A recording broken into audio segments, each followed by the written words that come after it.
জমতে না দিই, প্লাস্টিক হোক বা অন্য কোনো ভাঙা পাত্রে হোক, জমতে যদি না দিই তাহলে মশারা ডিম পাড়তে পারবে না এবং ডিম থেকে লাভ হবে না, পূর্ণাঙ্গ মশা হবে না, আমাদের কামড়াবে না। যদি আমরা সেটা করতে না পারি, মশা জন্মে গেল, বড় হয়ে গেল, তারপরে মানুষের দংশন করবে, মানুষের যাতে দংশন করতে না পারে তার জন্যেই আমাদের মশারি টাঙিয়ে শুতে হবে। কারণ সমস্ত মশা দংশন, সমস্ত মশা কন্ট্রোল করা মানুষের পক্ষে সম্ভব নয়। কিছু মশা তো থাকবেই, আমরা পরিষ্কার পরিচ্ছন্ন হলেও কিছু থাকবে, তারা যাতে আমাদের কামড়াতে না পারে, দংশন করতে না পারে, সেই জন্য মশারির মধ্যে শুতে হবে। এমনকি কোনো বাচ্চা যদি দিনের বেলা, বাচ্চা তো দিনের বেলা ঘুমায়, তাকেও মশারির মধ্যে ঘুম পাড়াতে হবে যাতে মশা কামড়াতে না পারে। মারাত্মক জিনিস, ওই ছোট্ট একটুখানি মশা মানুষকে মেরে ফেলতে পারে, সেই জন্য আমাদের সবাইকে সাবধান হতে হবে। এবং এই সাবধান হওয়ার জন্য ওনারা বলছেন পরিবেশ পরিচ্ছন্ন রাখতে হবে। পরিবেশ পরিচ্ছন্ন রাখার ক্ষেত্রে প্রধান পরিবেশটাকে অপরিষ্কার করে বা সবচেয়ে বেশি দূষিত করে প্লাস্টিক।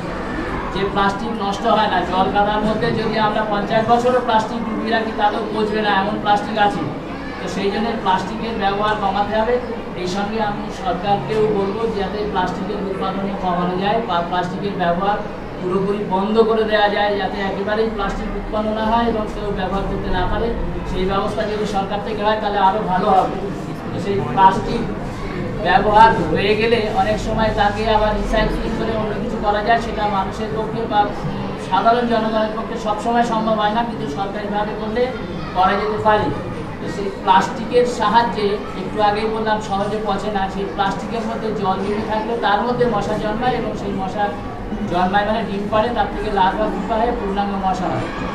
এবং এই মশা যা আমাদের শরীরে দংশন করে, যাতে দংশন করতে না পারে তার জন্য নানান রকম ওয়ে আছে, যেমন ফুলহাতা প্যান্ট, ফুলহাতা জামা এবং ফুল প্যান্ট পরা, গায়ে ক্রিম মেখে থাকা, তাহলেও অনেক সময় মশা আসে না।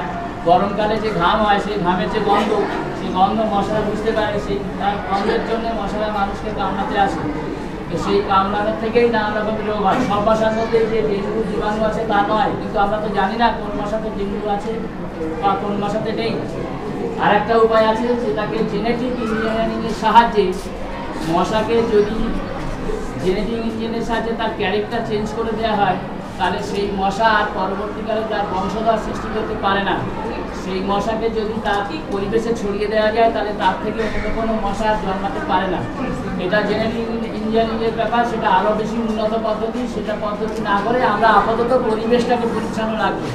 যে পরিচ্ছন্ন পরিবেশে জল জমবে না, যে পরিচ্ছন্ন পরিবেশে নোংরা আবর্জনা থাকবে না, যে পরিচ্ছন্ন পরিবেশে খাবারের প্যাকেট বা খাবারের টুকরো বা অন্যান্য নোংরা জিনিস থাকবে না, এই সমস্ত জিনিস যদি না থাকে তাহলে সেখানে জল জমতে পারবে না, সেখানে মশা জন্মাতে পারবে না। মশা যদি জন্মাতে না পারে তাহলে মশার সংখ্যা অনেক কমে যাবে।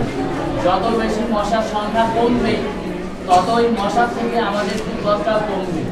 এরপরেও কিছু মশা ঢুকে গেলে সেইগুলোকে মশারির মধ্যে থেকে বা অন্য কোনো উপায়ে মশা মারা ব্যবহার করে আমাদেরকে মশার হাত থেকে বাঁচার চেষ্টা করতে হবে। যত বেশি মশা থেকে আমরা দূরে থাকবো, ততই ডেঙ্গু এবং মশাবাহিত অন্যান্য যে সমস্ত রোগ আছে তার থেকে আমরা মুক্তি পাবো। বদ্ধ জলে ডিম করে একটু আগে বলছি না, এই জলের মধ্যে থেকে